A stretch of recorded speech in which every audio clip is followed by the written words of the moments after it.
Don Bosco Gumbo, we started this mission in 2006. In the beginning, there was next to nothing in our area. This is the other side of the river. And this village was actually a kind of a God-forsaken place, a desert area where people were scared to come because of there is a dreaded rebel group from Uganda. Joseph Kony was actually keeping this place as his training ground for his rebels. No?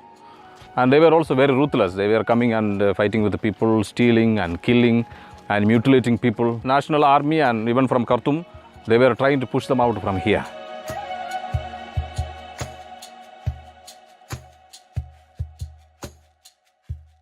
When we were coming for mass here, we used to get hardly 5 or 6 people. There was a small primary school which was running under the trees. Very few children were coming. There has been so much development here, where a school, a parish, and a health center have been built. People have started to gather here. Various works have been created within our place. It is certainly not a small area. It measures 1 kilometer by 1 kilometer. You can have a look at the plot here on Google Maps. So from just 4 houses, within 10 years, the number has increased into 20,000.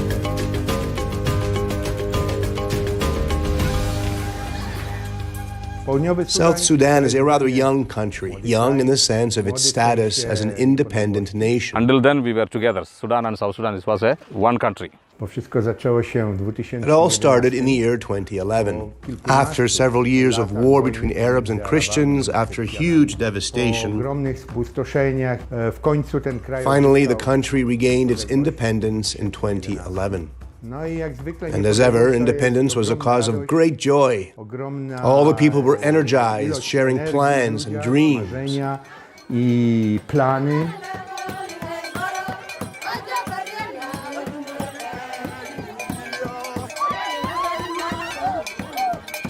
But unfortunately, in 2013, after 2 years of independence, we had the first civil war. But a large number of people had been driven out from their homes just because they belonged to one tribe or another.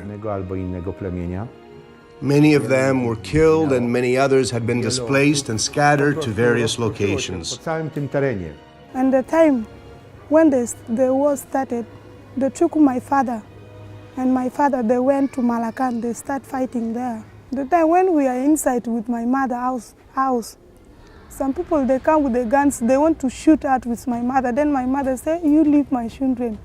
You leave us. You see, you kill our father and again you need to kill us. You just leave. They are young, they don't know anything.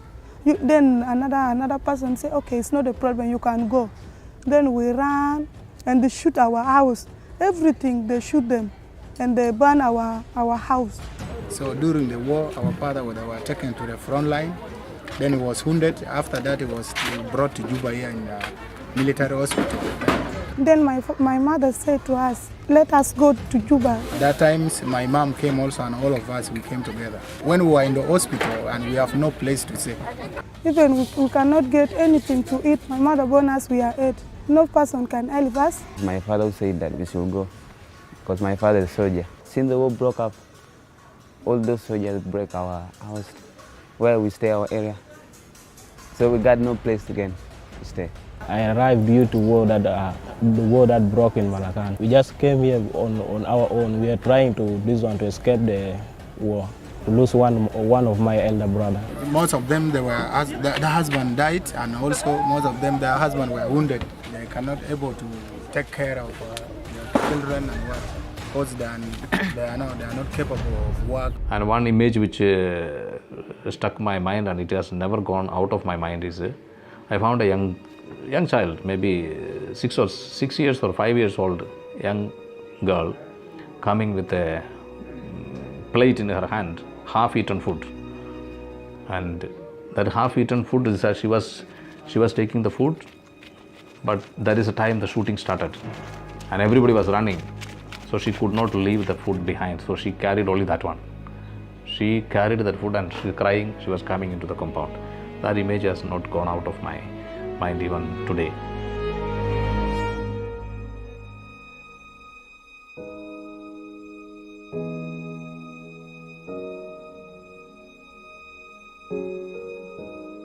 They came to search for a secure place, an asylum in our place. So like that we had around 3,000 people coming to ask for accommodation and facility to stay with us. There are many people who come because of war, and they take us up to there in secondary, we sleep there. So those people who were displaced and those who were around here, they came from many places actually. Action had to be taken. Basic humanitarian aid was needed to assist these people. So they decided to take us from here and there. There's an open place there where we are now in. And they build for us houses there. We thought maybe for a short time we keep them there, then once the situation settles down, we can send them home.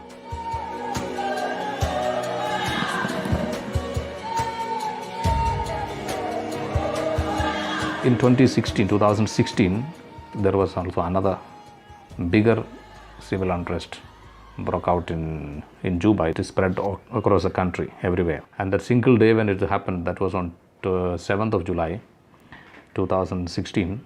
When that same day, when the shooting was taking place all around, people were rushing into our compound. Many of these families, the children were lost like that because everybody was running.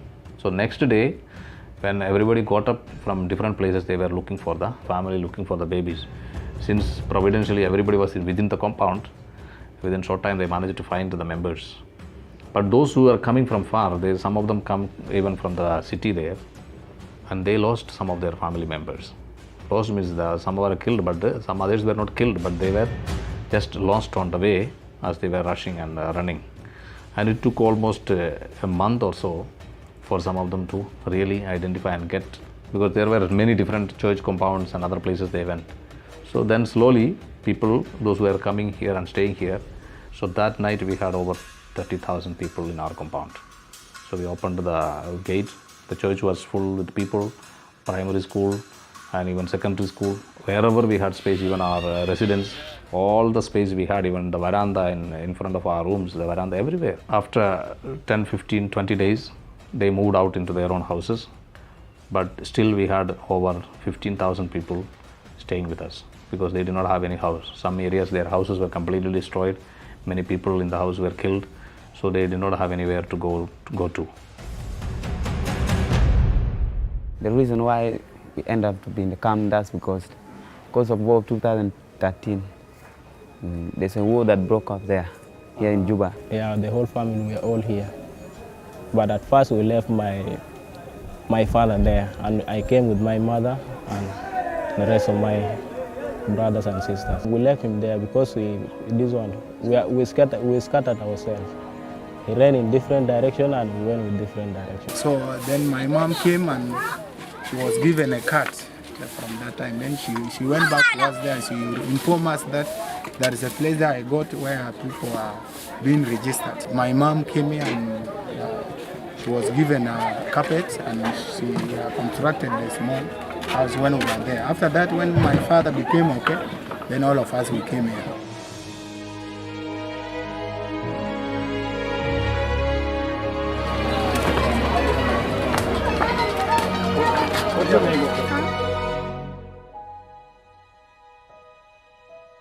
This new part, no? You can see that big tree there. From that tree down is our 2013 old camp. From there up to the end of this one is 2016.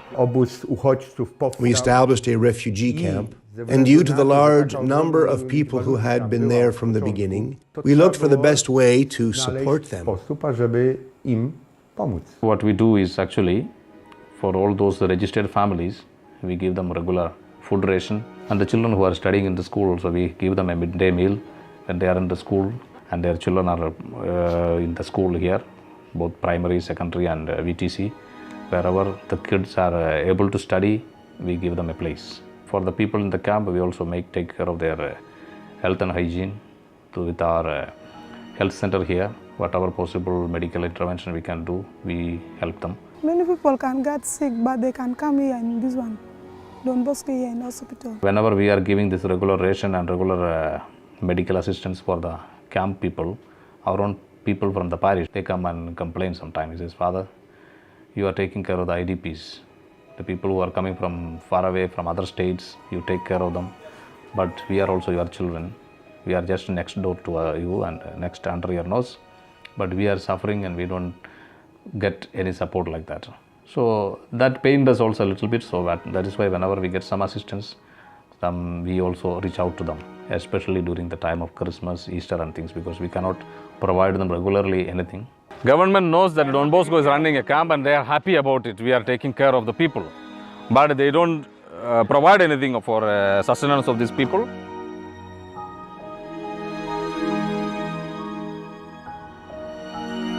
Beans is getting ready here. Tomato you are not putting inside here.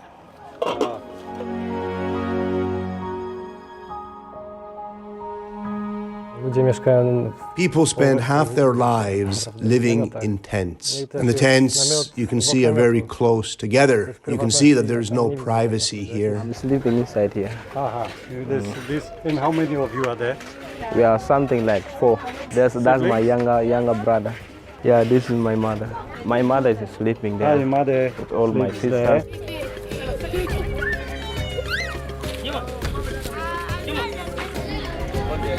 This tree is actually kind of our meeting place and things, no? Yes. Sometimes we come for saying the rosary. They gather all the children around in the tree and we pray the rosary here.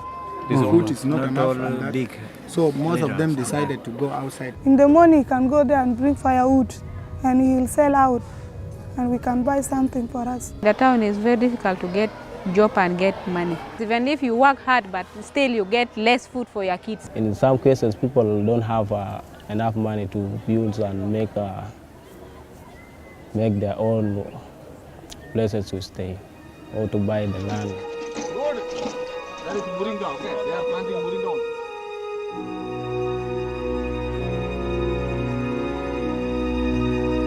The neighbors, they are okay, there is no problem. The only problem at time when they take alcohol, that's when they become drunk. They come with the food, they sell the food outside and get the money for drinking. We are in need of look for other places because this place here is not comfortable with us. Because this plastic sheet here, sometimes at the daytime, it will make you not even to feel comfortable with it. When the time when the sun becomes too hot, you may not even be able to stay inside there because the temperature may be high. I think they prefer to go back to their own places.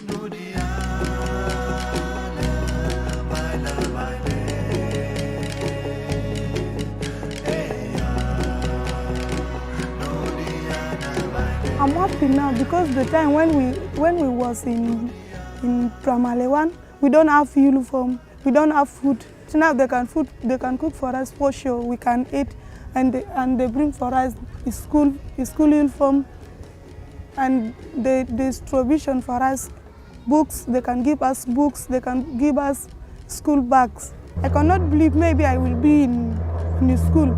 I cannot believe maybe I will be alive. Because they have nothing in their hands to go and do their life there. We cannot force the people out now and get killed in the village back there. This is our kind of a hope that if the situation improves and if these people, as I told, after the revitalized peace agreement, they come together, they decide to bring peace, only when the security comes back to the village, people will go back.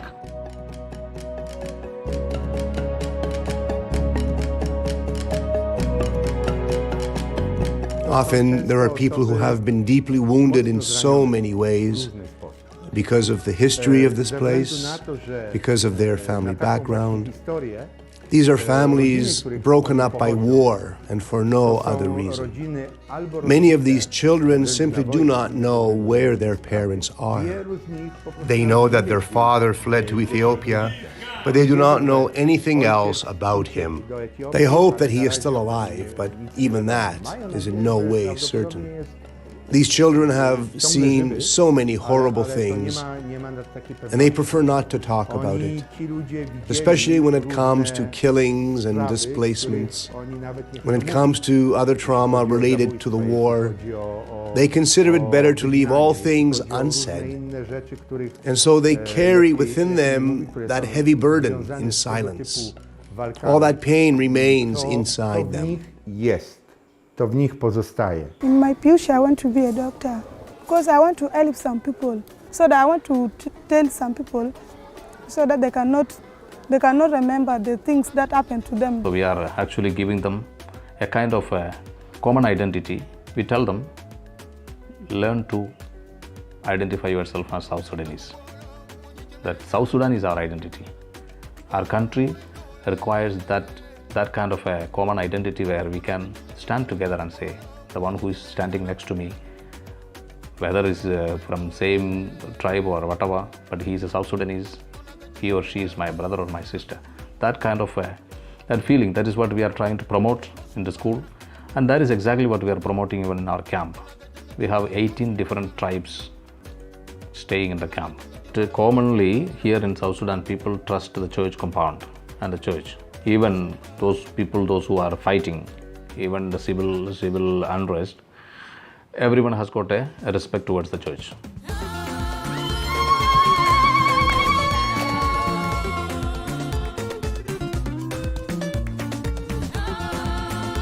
People are not well that fair with one another. People are just mistreating each other and others are segregating themselves. People join one side and fight one tribe. It is practically a fight between two tribes. All this armed conflict started because of differences between people here. But even if these differences exist, we want people here to learn to live together, despite their differences, despite their cultural differences, despite their different traditions, despite different kinds of dress or dance. We want them to learn to live together.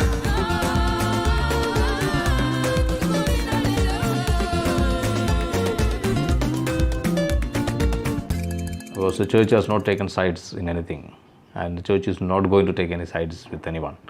But church is always with the poor and with the people. So that way they know that if they come to the compound of the church, they are safeguarded.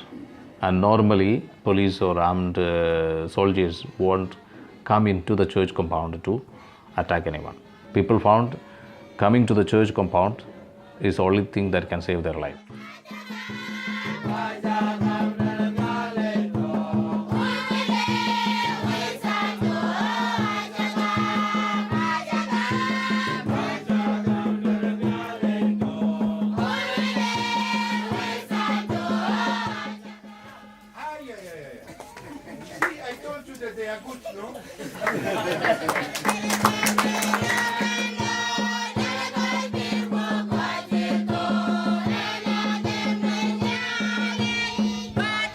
We lead educational projects, some by ourselves and others in cooperation with the Salesian sisters. We operate 2 primary schools and 2 kindergartens. There is also a secondary school and a technical school. The school we started 2013 after the conflict of South Sudan.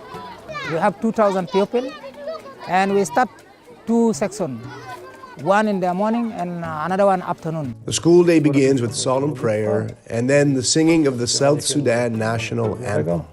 Then classes begin. Normally now we are using 2 classes in the hall. We have nursery 1A and nursery B. We used to make partition with the chairs. We put the chairs in the middle to make partition between this and that one.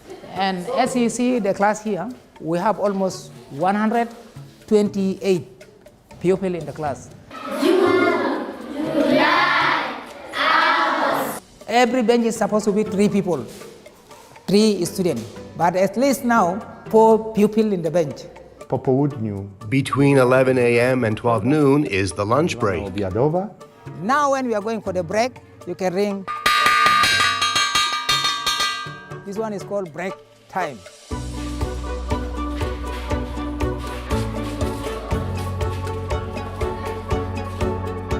Here we have a kitchen. We can take the lunch, we can eat, and we go home. This is a place where the food has been prepared. All to be prepared here. We have cooks doing here, and we have the milk. And those one who are in lower class, like nursery, they're getting milk. They are not paying for the food. Here we have like around 10 workers who are doing all that work.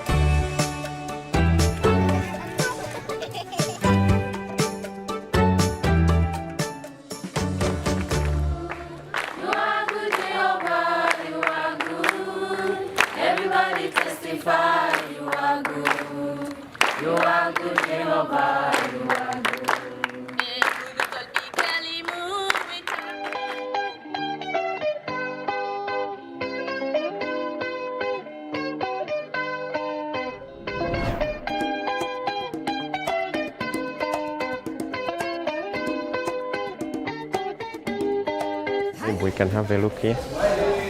The system in South Sudan is that the arts and science students, the classes are always usually combined. So on a day like this, when it's mathematics, they all come together. Otherwise, one class is here, the other one is there. As you see, the spacing is quite.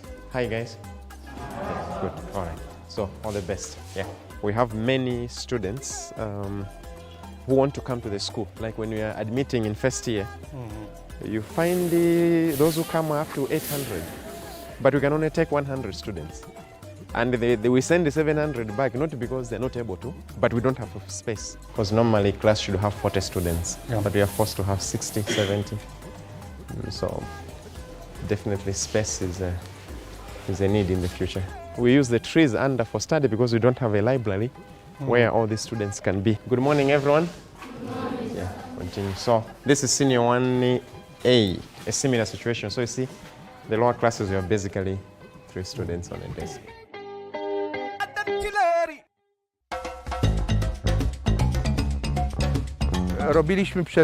We conducted a year-long needs analysis project in all African countries to determine what skills were most in demand on the job market. What trades were most in demand? Construction workers were very high on the list. And so we opened a new department in our trade school, which opened last year. Until recently, water was distributed here in barrels. Now, first-year students learn to do general plumbing, especially for domestic use. In second year, they learn other skills like how to drill a borehole, how to check these boreholes and do maintenance on water pumps, how to test water quality, and how a water treatment plant works. This project you see here was completed in 3 days.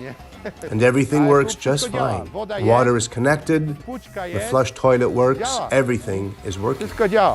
And here there will be 6 water faucets that will be manually operated there on the inside. In this area, it is not possible to connect the water pipes to the houses because there are no permanent houses. As a result, the main pipes will be installed and they will distribute purified drinking water to all the people in this entire area. Of course, all of this is being built by our students. Next is the metalworks and welding department. These benches are being made for a project in Poland. They are made of metal and mahogany. They're very, very durable. All of these benches will be used in a school that is under construction.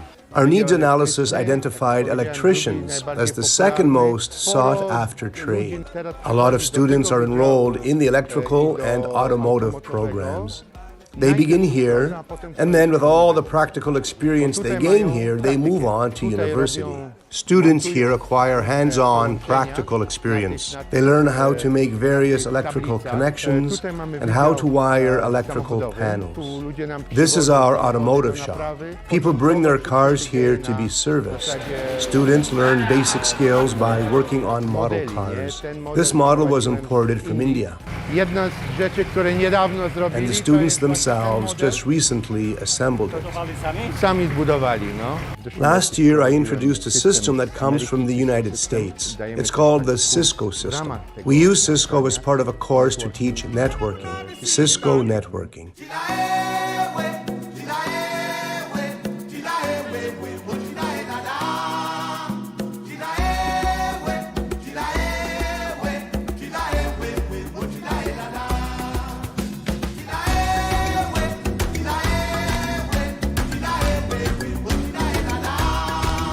In the morning they are 217, but in the afternoon are more than 300. This girl never went to school.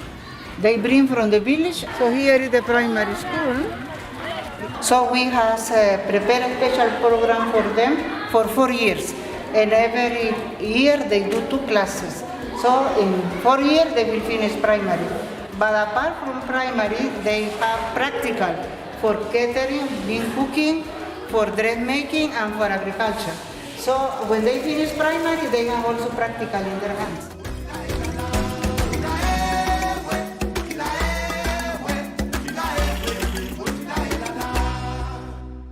Since my family is now suffering, I have to do something to help my family.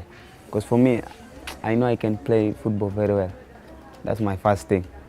So I have to make sure I play very well and help my family. Secondly, if there's any chance for me, I want to study medicine and be a doctor. I think this country is not safe.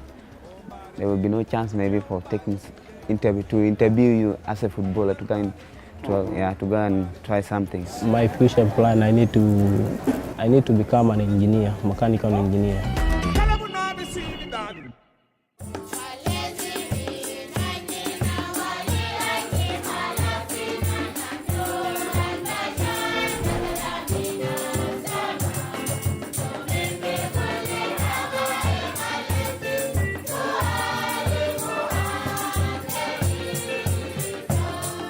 Where we started with that one single mass with 4 or 5 people.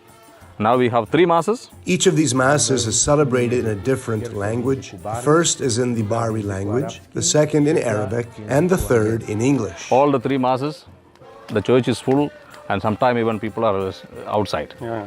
Plus we have 6 substations, and all these substations we have masses also. Every Sunday we have around 9 masses we celebrate. 3 here and another 6 in different substations. When it comes to parish involvement, different groups are responsible for different ministries. Each choir is different and is responsible for doing something. And all the groups support each other. There are many women involved in the Legion of Mary, and there are altar boys too. And the girls who are members of the Pontifical Mission Society sing and dance. Actually, these groups make up the core of the parish. They're responsible for organizing all parish events, so to speak.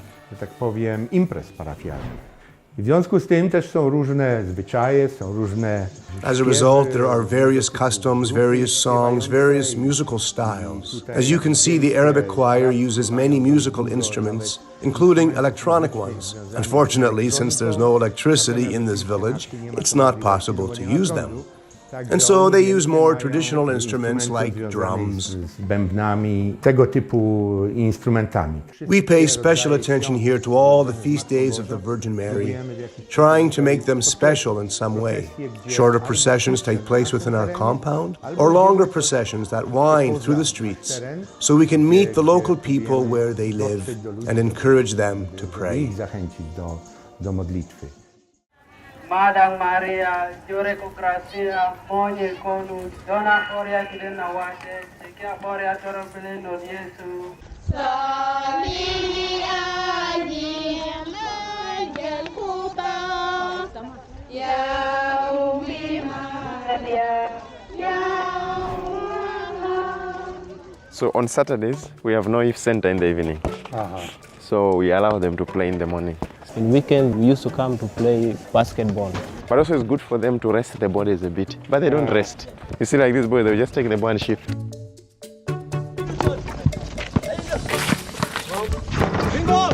Volunteers are always very much needed and appreciated here, given our circumstances. The reason we come here as volunteers is to help these missionaries, to support them in their work, and in everything they're doing here already. I teach here in the technical school, in the computer department. Mostly when something breaks, I go and I try to fix it. When I came here as a volunteer, I expected to work with little children, but then I was asked to work in the secondary school. So I wouldn't really call my students children, they're young people. The dry season is starting now, and that means lots of fires breaking out all over. And so the schools had to be protected somehow from these fires. We used a tractor to dig trenches around the schools that would provide a barrier to prevent any fire from spreading there. Yes, it's fair to say that I am really glad to be here. I'm happy. No, I wouldn't trade my time here for anything.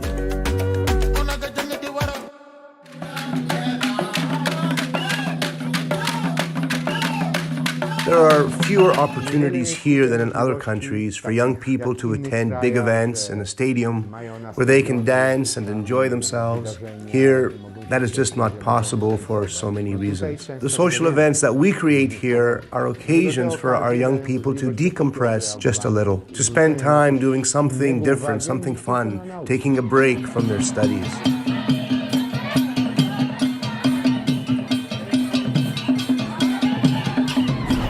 Despite the difficult conditions in the refugee camp, the people here have a tremendous capacity to be joyful. I admire their strength and their enthusiasm. In Gumbo, we, as the Don Bosco Salesian Missionary Foundation, have built 4 classrooms for primary school children. We provide daily meals and essential school supplies for them, and we offer a supervised playground. We have also improved conditions inside the camp, repairing tents, delivering medicine to the clinic, and food packages to the camp residents. All of this was made possible through the generous support of Polish aid. With your support, we want to continue helping the poor and those in need be part of something positive.